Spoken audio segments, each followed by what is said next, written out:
이사 들어간 지 얼마 되지 않았는데 갑자기 집주인이 바뀌었다고 연락이 오거나 나중에 시간이 지나서 원래 집주인에게 연락을 하니 그제서야 내가 집을 팔았으니까 새로운 집주인이랑 이야기해보세요 라고 하는 경험이 있는 분들도 있을 거예요. 사실 주택임대차보호법에 따라 집주인이 변경되더라도 계약의 내용은 새로운 집주인에게 그대로 승계되기 때문에 그 집의 계약 기간이 끝날 때까지 사는 것에는 아무런 문제가 없습니다. 그런데 최근에는 전세 사기의 방법 중 하나로 전세 계약을 한 뒤 곧바로 집을 매매하는 방식이 있었기 때문에 이 부분에 대해서 우려되는 경우가 많은 것 같아요. 그래서 오늘은 임대인이 변경되었을 때 어떻게 대처해야 될지 설명드리도록 하겠습니다. 전세 집주인이 변경된 경우에는 우선적으로 어떤 부분을 검토해야 될까요? 다들 알고 계시겠지만 기본적으로 임대차 계약을 체결하시면서 임차인이 확정일자와 주민등록을 마쳤다면 주택임대차보호법에 따라 계약 이후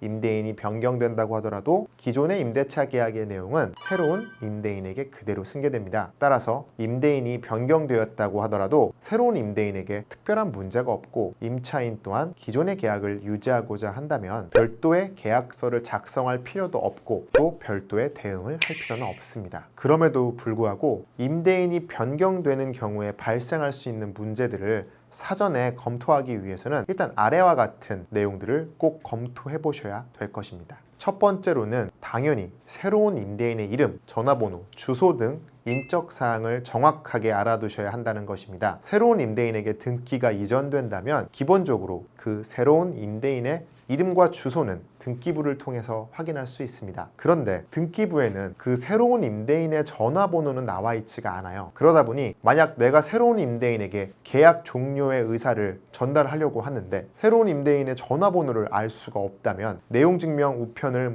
보낼 수밖에 없겠죠. 그런데 내용증명 우편이 새로운 임대인에게 송달되지 않는 경우에는 임대인의 새로운 주소를 알아내야 되고 이를 위한 추가적인 시간이나 비용이 소요되기 때문입니다. 두 번째, 새로운 임대인에게 이전 등기가 된 이후 근저당권 등의 제한 물건들이 추가로 생겼는지를 체크해 보셔야 됩니다. 뒤에서 설명드리겠지만 만약 이전 등기 이후 근저당권이 생기는 경우 근저당권 이후에 발생하는 권리들은 후순위 권리가 되기 때문입니다. 그리고 이 부분은 개인적인 판단에 달려있긴 하지만 상대적으로 고액의 근저당이 설정되는 경우라면 새로운 임대인이 계약 종료 이후에 내 보증금을 반환해 줄 수 있는 변제 능력이 있는지를 간접적으로 예상해 볼 수 있는 표지가 될 수도 있습니다. 세 번째, 임대인이 변경되었음을 이유로 기존의 임대차 계약을 해지하고자 한다면 임대인이 변경된 사실을 알게 된 이후 최대한 빠른 시간 내에 기존의 임대인과 새로운 임대인 모두에게 기존의 임대차 계약을 승계하지 않고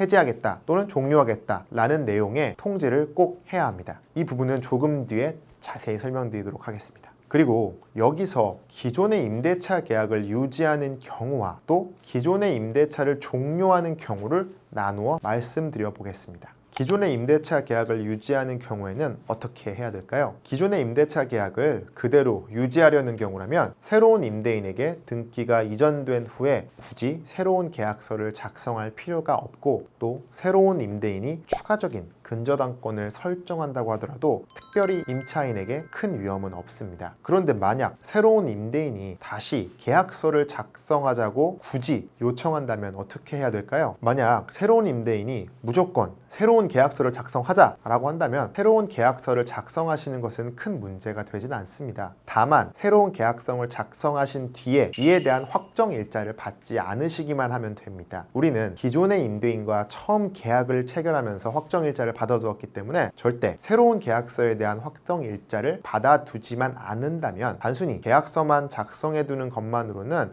확정일자가 변동되는 문제가 발생하지는 않기 때문입니다. 그리고 만약 새로운 임대인과 보증금을 증액하기로 해서 새로운 계약서를 작성해야 한다면 유의하셔야 되는 부분이 있습니다. 가능한 한 기존의 임대인과 작성한 계약서에 추가적인 내용을 부기하는 방식으로 계약서를 작성하지 않으셔야 됩니다. 그리고 새로운 계약서를 만들어서 계약금 부분에는 기존의 보증금 전액을 기재하시고 잔금 부분에는 증액되는 보증금만 기재하신 뒤에 새로운 계약서의 특약사항 부분에 예를 들어서 기존의 전세 보증금 5억 원 전액은 이전 임대인에게 모두 지급을 했고 현 계약에 따라 기존의 계약에서 보증금 5천만 원만 증액하기로 해서 총 5억 5천만 원으로 임대차 계약을 체결하기 처리하기로 한다라는 취지의 내용을 특약사항으로 기재해 두시면 됩니다. 이렇게 새로운 계약서를 작성해 두신 뒤 기존의 계약서와 새로운 계약서를 함께 보관하고 계시면 기존의 임대차 계약에 따른 확정일자는 원래대로 유지되고 새로운 계약서에 따른 증액된 보증금에 대해서만 새롭게 확정일자를 받는 날로부터 순위가 보장되는 것입니다. 따라서 새로운 계약서에 확정일자를 받는 날과 그 다음 날까지 해당 건물의 등기부를 확인해 보시고 혹시 새로운 근저당권이나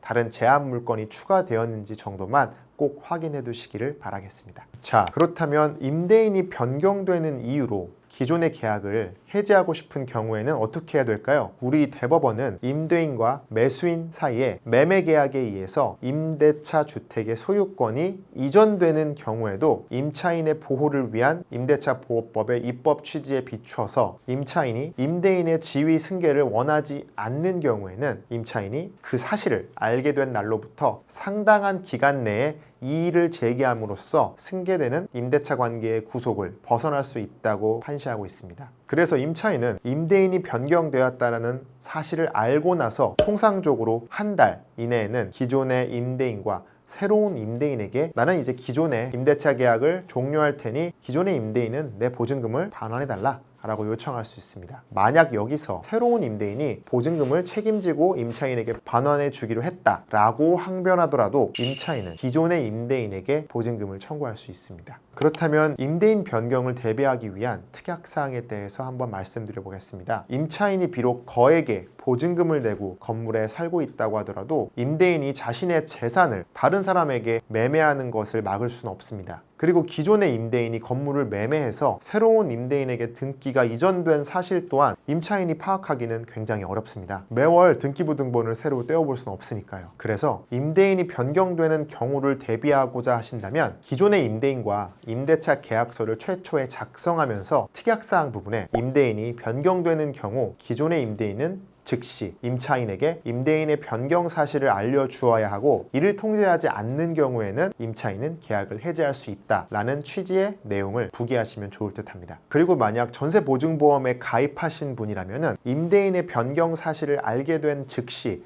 보증보험에 이를 알려줘야 됩니다. 만약 임대인의 변경을 내가 알고 있었음에도 불구하고 보증보험에 이를 알려주지 않았다면 보증보험의 혜택을 받지 못하게 될 가능성도 있기 때문에 이 부분을 꼭 유의하시기 바랍니다. 오늘은 임대인이 변경되었을 때 어떻게 대처해야 되는지에 대해서 알려드렸습니다. 다음번에도 유익한 정보로 찾아뵙겠습니다. 감사합니다.